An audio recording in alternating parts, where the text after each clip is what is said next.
Video کے نیچے subscribe کے بٹن پہ کلک کریں، بیل کے آئیکن پہ کلک کیجئے تاکہ ہر نئی ویڈیو کی نوٹیفیکیشن آپ کو مل جائے۔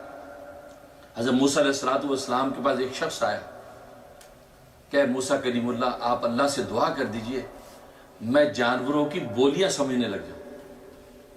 حضرت موسیٰ علیہ السلام نے فرمایا کہ دیکھو اللہ کی حکمت پر ایمان رکھو، اللہ کی مشیت یہی ہے کہ انسانوں کو حیوانوں کی بولیوں کی خبر نہیں ہے، اسی پر تم جو ہے وہ سر تسلیم خم کرو۔ کہا کہ نہیں میرے گھر میں جانور ہیں، مویشی ہیں، میرا جی چاہتا کہ آپس میں بولتے ہیں، کیا بولتے ہیں، کیا باتیں کرتے ہیں۔ بہت اصرار کیا، آپ نے بار بار منع کیا کہ اسی میں خیر ہے کہ جو تجھے علم نہیں ہے کہ کیا ہو رہا ہے زمانے میں، نہیں مانا۔ آپ نے دعا کر دی۔ اب یہ گھر گیا، جب گھر گیا تو صبح سویرے جیسے گھروں میں جھاڑو دیتی ہے صحن کے اندر، آج کل تو ویکیوم کا زمانہ ہے، پہلے زمانوں میں چکو دیہاتوں میں ہمارے جھاڑو دے رہے ہیں، پورا صحن کمرے صاف کر کے، صحن صاف کر کے باہر کے دروازے کوڑا باہر نکال رہے ہیں، باہر سے آ کے جمع دار اٹھا کے لے جائے گا۔ اب وہ جھاڑو جب دی ہے تو روٹی کا ایک ٹکڑا اس کے اندر، اس کچرے کے اندر آیا، جب جیسے باہر گرا ہے تو گھر کے اندر مرغ تھا، مرغ اڑ کے گیا، اس نے وہ فوراً روٹی کا ٹکڑا اٹھایا اور اندر لے آیا۔ دروازے پہ کتا بیٹھا تھا اور کتا اسی روٹی کے ٹکڑے کے انتظار میں کہ ذرا صفائی ہوگی کہ وہاں سے کوئی ہڈی روٹی مل جائے گی۔ اب یہ اٹھا کے اندر لیا تو کتا اس کو بولا، کہا کہ بڑا حریص اور لالچی ہے تو ہر وقت اندر گھومتا کچن گرد گرد، کہ دانا چگتا کہ روٹی چگتا ہے، کھاتے ہوئے وہاں سے ان کا اناج چگتا ہے۔ ایک روٹی کا ٹکڑا باہر میرے پاس آیا، میں چوکٹ میں بیٹھا اسی کا منتظر تھا، تو اٹھا کے اندر لے گیا، تو یہ شرم نہیں آتی؟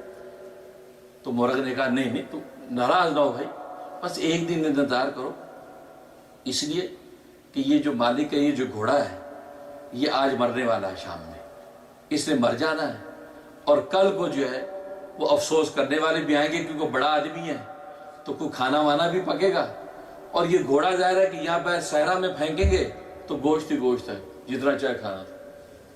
اب یہ بات اس نے سن لی، یہ گھوڑا مرنے والا، جلدی سے مار پکڑی، اس کی رسی پکڑی، منڈی میں لے کے اب بیچ دیا، 1000 درہم میں بیچ دیا۔ بڑا خوش واپس آ رہا گیا۔ حضرت موسیٰ کہتے تھے کہ علم نہ ہونے میں خیر ہے، یہاں تو علم ہو گیا، بچ گیا بھائی، 1000 کا نقصان ہو جاتا، گھوڑا بیچ دیا، خوش ہو گیا واپس آ گیا۔ اب اگلے دن پھر جھاڑو دی، اسی طریقے سے کوڑا جب باہر نکلا ہے تو روٹی کے ٹکڑے کچھ باہر گئے، تو یہ مرغا پھر کودا اور جا کے روٹی اٹھا کے اندر لے آیا۔ اب تو کتے نے خوب گالیاں دی اس کو، کہا کہ تو واقعی ملعون کمینہ ہے، تو نے مجھے کل کہا تھا کہ گھوڑا مرے گا، کہاں مرا گھوڑا؟ کچھ بھی نہیں ہوا، کہ یہاں کوہرام مٹ جائے گا، بڑے بڑے لوگ یہاں آئیں گے، یہاں کچھ بھی نہیں ہوا، اور آج روٹی کا ٹکڑا میرا حق یہاں پہنچا، تو نے پھر وہ بھی اٹھا لیا۔ اس نے کہا بھی معافی چاہتا ہوں یار، وہ اصل میں اس نے کل بھیج دیا گھوڑا، لیکن اس کی اب غلام کا نمبر، اس کا غلام مرنے والا، اور غلام آپ کو پتا ہے یہ سردار کا غلام ہے، تو قریب قریب کے گاؤں کے لوگ بھی تعزیت کے لیے آئیں گے، تو کھانا وانا پکے گا تو انشاءاللہ وہ کڑوی روٹی میں سے تجھے بھی مل جائے گا۔ کوڑی روٹی ہوندے نا بنتے، کوڑی روٹی کو ہو گئی، کوڑی روٹی پکے گی، چپ ہو گیا، کیونکہ کتے کی یہ خاصیت صبر ہے اس کے اندر۔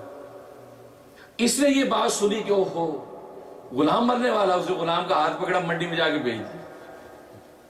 اس نے کہا یار موسیٰ کہتے ہیں کہ علم نہ ہونا بہتر ہے، یہاں تو دیکھو علم ہے تو بچت ہو گئی، بڑا خوش، واپس آ گیا۔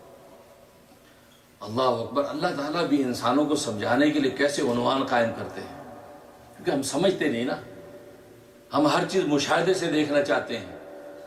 جب مخبر صادق جب کہہ دے کہ یار یوں ہے بس مان لیں، یہ تو قسمت والوں کی بات ہے۔ اللہ اکبر۔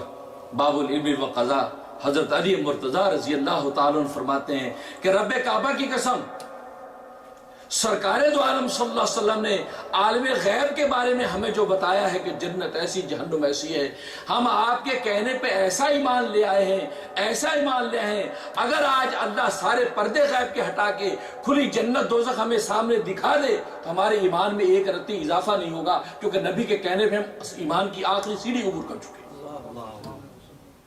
نبی کے زمان پر ہمیں اتنا اعتماد ہے، ہم تو آخری سیڑھی ایمان کی عبور کر چکے ہیں، اگر اللہ جنت دکھا بھی دے تو ہمارے ایمان میں کوئی فرق پڑنے والا نہیں۔ یہ تو صاحب نبی کے کہنے پہ مان دیے تو باندھ دی، بات ختم۔ ایک مرتبہ ایک یہودی کا جھگڑا ہو گیا نبی پاک صلی اللہ علیہ وسلم کے ساتھ کہ جی آپ پر میرا اتنا قرضہ تھا آپ نے دیا نہیں. آپ نے فرمایا کہ بھائی میں نے تمہارا قرضہ دے دیا. کہا نہیں, گواہ لائیے. اتفاق سے اس وقت کوئی گواہ تھا نہیں, نبی پاک صلی اللہ علیہ وسلم آیا, آپ نے دے دیا. کہا کہ گواہ تو کوئی نہیں ہے لیکن میں نے تیرا قرضہ تجھے دے دیا ہے. یہ اب جھگڑا ہو رہا ہے, ایک غزوے سے واپس آ رہے تو مدینہ قریب یہ بات ہو رہی ہے. ایک صحابی کان لگا کے سن رہا کہ یہودی کیا بات کر رہا ہے.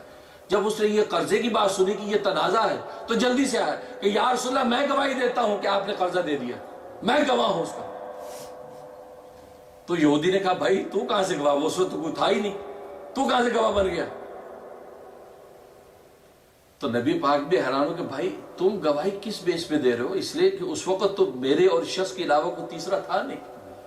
کہا کہ یا رسول اللہ آپ کی زبان سے جب یہ بات میں نے سن لی کہ آپ اس ظالم کو یہ کہہ رہے کہ میں نے قرضہ تجھے دے دیا ہے, خدا کی قسم میں اب آنکھوں سے بھی دیکھ لیتا تو میں سوچتا آنکھ دھوکہ کھا سکتی ہے لیکن نبی کی زبان جھوٹ نہیں بول سکتی. آپ نے کہہ دیا دے دیا تو آپ نے یقیناً دے دیا ہے, ایک دفعہ نہیں میں 1000 دفعہ بھی اس پر گواہ بننے کے لیے تیار. یہ صحابہ کا ایمان.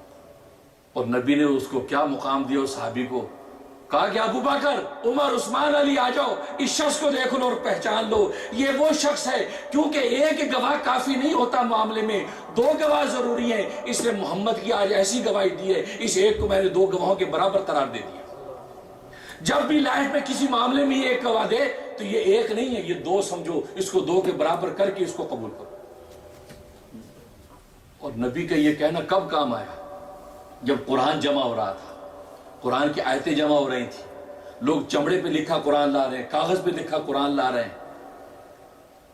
تو حضرت ابو بکر عمر نے یہ اصول بنایا تھا کہ 2 گواہ ساتھ لے کے آنا. بھائی ایک تو تم ہو, ایک دوسرا گواہ لے کے آنا تاکہ ہمیں یقین ہو جائے کہ ہاں یہ وہی اس زمانے میں آپ نے یہ آیت لکھی. اتفاق سے یہ صحابی آئے تو یہ جب جو آیت لائی اکیلے لے کے آ گئے.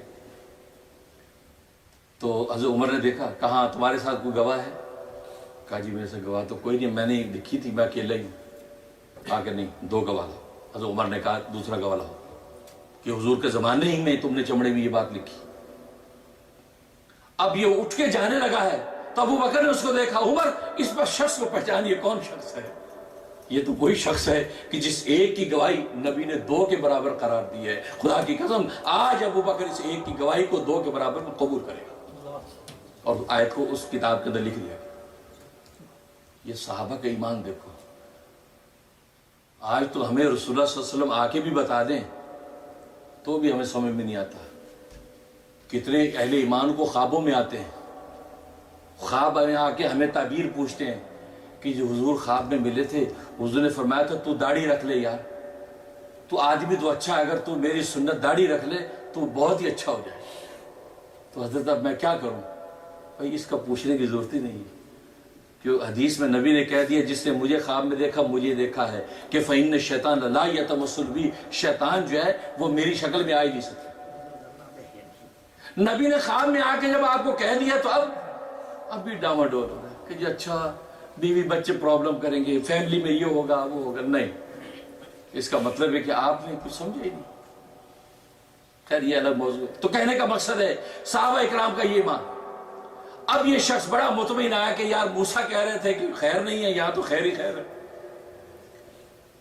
اب جناب تیسرا دن کیا ہوا, اچھا یہ جب بات ہوئی تو اس مرغ نے اس کو گالیاں دی. اس کتے نے کہا کہ یار تم نے یہ کہا تھا کہ ہوگا, کچھ بھی نہیں ہوگا. اس نے کہا یار بات سنو, اب تو ہوگا ہی ہوگا. کہتے کیا ہوگا؟ کہا کہ یہ جو مالک ہے نا یہ اس نے مرنا ہے, آج اس نے آج مر جانا ہے, اور کل یہاں پرسے کے لیے دنیا آ جائے گی اور یہاں کھانا ہی کھانا. اب جب اس نے یہ سنا تو اس کو تو پسینے چھوڑ گئے, پریشان ہو گیا کہ یار یہ ظالم کی پہلی 2 باتیں تو صحیح نکلیں گی, پھر تیسرا نمبر میرا ہے. اب یہ اسے بھاگا وہاں سے. حضرت موسیٰ علیہ السلام کے پیروں میں, حضرت معاف کر دیں, حضرت بچا لیں مجھے. کہا کہ بھائی کیا ہوا؟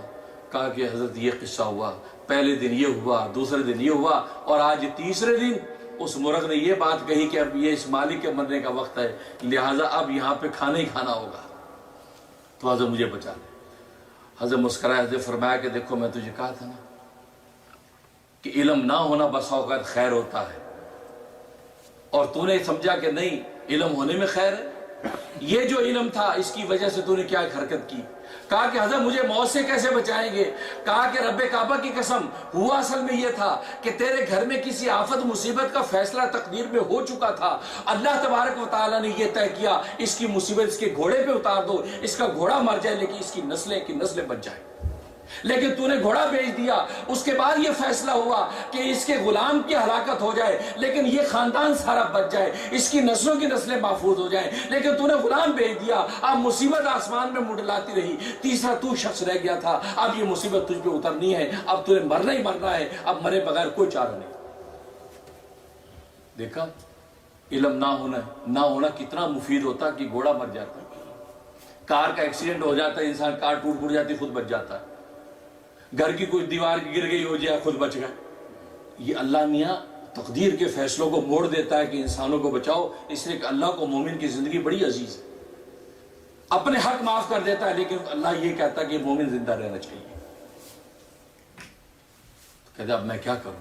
حضرت موسیٰ نے کہا بس اب تو سجدوں میں گر جا، توبہ کر گناہوں کی، موت کا فیصلہ تو ہو چکا ہے، لیکن پیغمبر کی صحبت سے تجھے بس فائدہ یہ ہوا کہ مرنے سے پہلے تجھے توبہ کی توفیق ہو جائے گی، لہذا اب اللہ سے توبہ کر اور اللہ کی طرف جانے کی تیاری کر۔ تو دیکھیں محدثین نے لکھا ہے کہ علم نہ ہونا کتنی بڑی خیر تھی۔ آج کتنی چیزوں کا ہمیں علم نہیں ہے، یہ اللہ تبارک و تعالیٰ کی طرف سے بہت بڑی خیر اور نعمت ہے۔ ہر چیز کا علم ضروری نہیں، اس سے بہتر غلط علم ہو، اس کے بجائے آپ کو علم نہ ہو وہ بہتر ہے۔ اس سے حدیث میں علم نافع، دعا بھی یہ کہ اللہم انی اسألک علما نافعا، اے اللہ مجھے علم نافع عطا فرما، علم نافع دے دے۔